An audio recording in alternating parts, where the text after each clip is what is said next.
The new Seiko Prospex GMT. What's it like? Watch and find out.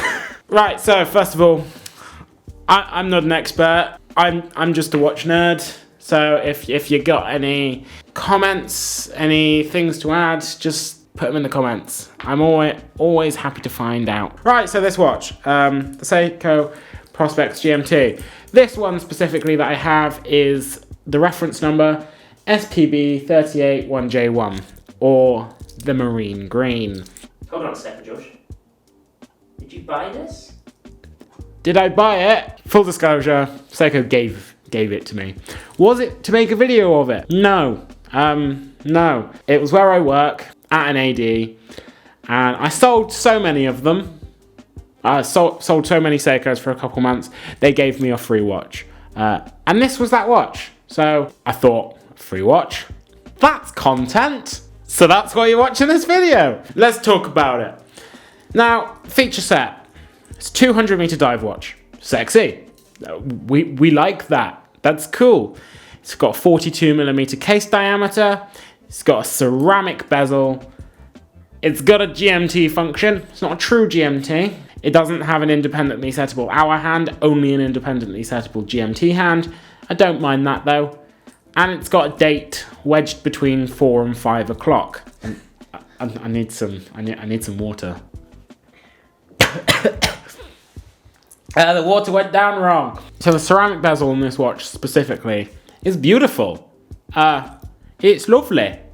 It's got really nice deep color, and I just love it. It's so pretty. To be honest, this is a watch I wear and admire, particularly when I'm driving. I love to sit back, left hand on top of the steering wheel, and it's so nice and reflective. It catches the light perfectly, and it just feels like I'm wearing a way more expensive watch. It looks like I'm wearing a ceramic bezel Submariner or something on my wrist at that angle, and it's just beautiful, and I love it. And the movement is a new 6R movement, specifically the 6R54. What did they do to it? What's the difference between the old 6R movement and the new 6R movement? I'll beeping learn you the difference. The main difference is they've taken the power reserve from 70 hours to 72 hours. Why is that cool? It's cool because they can now print 3-day automatic, or automatic 3-day on the dial. It's got a 3-day power reserve, or as Seiko like to say, weekend proof. You put it down on the Friday, go about your business for the weekend wearing a different watch, pick it up on the Monday, and it's still running. And we like that. But 72 hours, it's a lot. It's good. We don't mind it. It's better than most Seikos, in fact. This model specifically, the new Prospex GMT, is actually a reinterpretation of a 1968 dive watch, which was inspired by Japan's first high-beat one-piece diver. Do you care? Didn't think so. Another little quirky quirk, is the crown. The crown of this watch is moved, so it's not there. It's at 4 o'clock rather than at 3 o'clock. Well, it's sort of 19 minutes past. They've moved it very slightly, like 10 degrees. But I like it. It makes it a bit different aesthetically. It's got a full minute track all the way around the bezel, which we like. It's got enamel. It's actually textured all the way around it, filled with enamel and stuff. It's got a nice grip, which is also very nice. Obviously sapphire glass on it. And also the bezel action. Can you hear that?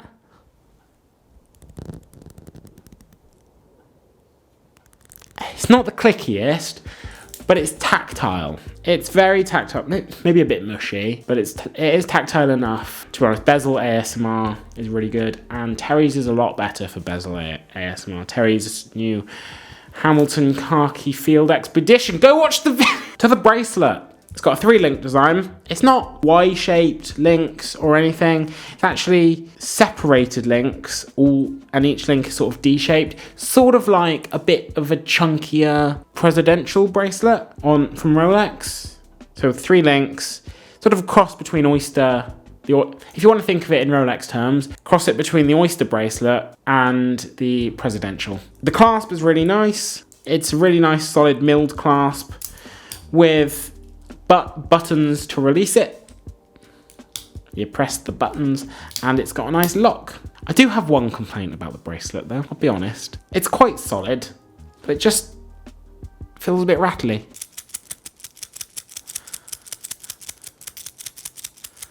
I mean, you can use this watch as a musical instrument. In the summertime when the weather is hot. Moving on. Do you wear it on the bracelet, George? I don't wear it on the bracelet. And that brings us to the stabby. I mean, I've got braceleted watches. I'm so bad with the stabby. I'm just terrible with it, Tez. Yeah, I don't wear it on the bracelet. I've got braceleted watches, to be completely honest. For example, my Breitling, I only ever wear that on the bracelet. But this, no. I'll show you how I wear it. And if you're a fan of our videos and you watch a fair few of them, which we have fans, we have people I see in the comments time and time again. Shout out Colin. You're one of our most avid watchers. You're a great guy. Just trying to fit this now. Get these back in. These bad. Ow! The struggle is real. The struggle is real. Spring baths. Yeah, this is my job. You can see the professionalism. So this is how I wear this watch. Not with the bracelet. I do wear it with the bracelet sometimes. My standard is like this. A nice Bark and Jack. I wasn't paid to say that. A nice Bark and Jack, dark green, khaki, military green, NATO, and it just looks lovely. It looks lovely. It's very nice. The case back is solid with a Prospex logo etched into it. Nice piece of artwork. It's a nice case back. Seiko doesn't often go for sapphire or glass case backs on their automatic dive watches, because they're dive watches. They need water resistance. And it's 200 meters. And it's a chunky boy. How chunky is it? It's a very good question. The case thickness is 12.9 millimeters. But how does that fit? Yeah, it's actually like surprisingly slim to the wrist. And it's amazing. It's got a lot of lume. It's got really big time lume actually. It's really nice. But it looks cool. So I hope you like it as well. Case diameter is 42 millimeter. Case length 48.55 millimeter. I've got 6.5 inch wrists and it wears really nicely. Wears very, very nicely. And the lug width, nice. It's very, very, very, very nice. It's a standard 20 millimeter lug width. So you can just fit any strap you want on it, go into Bark and Jack, and the world is your oyster. Now, what would I improve? What would I change? What are my gripes? First of all, the price is the one thing most people mention that's unreasonable about it, and it's £1,400. And they go, oh, it's too much for Seiko. It's too much for Seiko, Terry. You're paying £1,400 for Seiko? You madman. And I go, it's a sapphire crystal 200 meter diver with a solid bracelet, really nice case construction, beautiful polishing, haven't mentioned that, a GMT complication and a date, and a ceramic bezel, like a proper ceramic bezel, like a Rolex Submariner for £1,400, and you're saying that's too much money with a 72-hour automatic power reserve? You're mad, man. I think that's actually quite a good price, in all honesty. It's more than Seiko's usual price, and maybe that's people's gripe with it, because Seiko's prices are creeping up, but I still think this represents great value for money, if I'm being completely honest. And you can fight me on that in the comments. Are there some things they could have done to elevate the experience? Some little details which I feel are missing? Yes. What are they? Very good question. I'm so glad you asked. First of all, I wish it had an actual proper lume pip at 12, like a 3D one. This is just enameled in, essentially, with super luminova and stuff.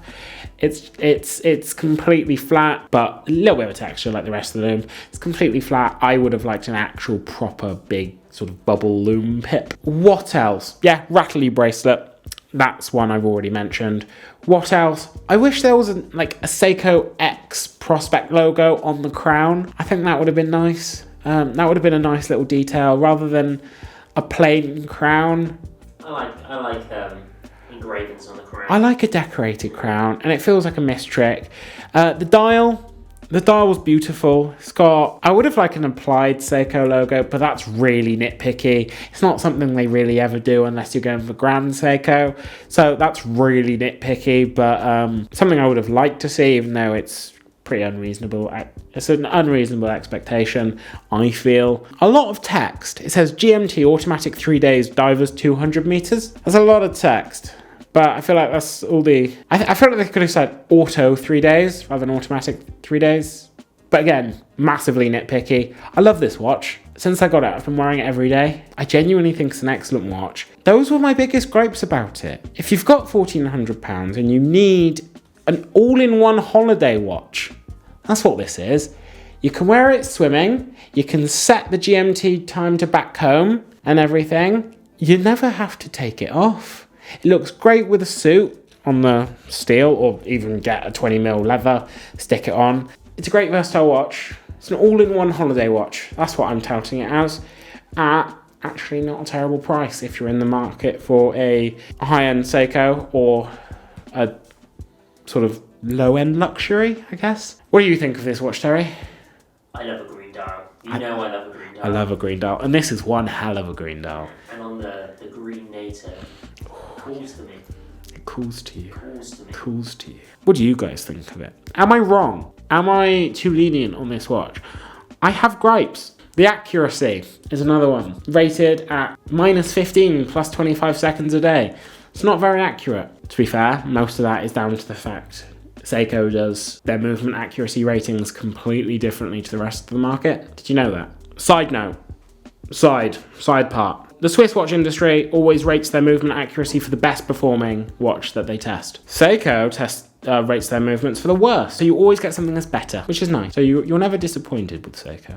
Well, some people are, but they're weird. What do you think? Do you love it? Do you hate it? Am I wrong? Maybe you're wrong. Terry loves it. I love it. Do you? Don't forget, guys, to like and subscribe. 500 by Christmas is the aim. So subscribe if you can. Very, very much appreciated. We've come such a long way in such a short amount of time. We are both flabbergasted and we are so thankful.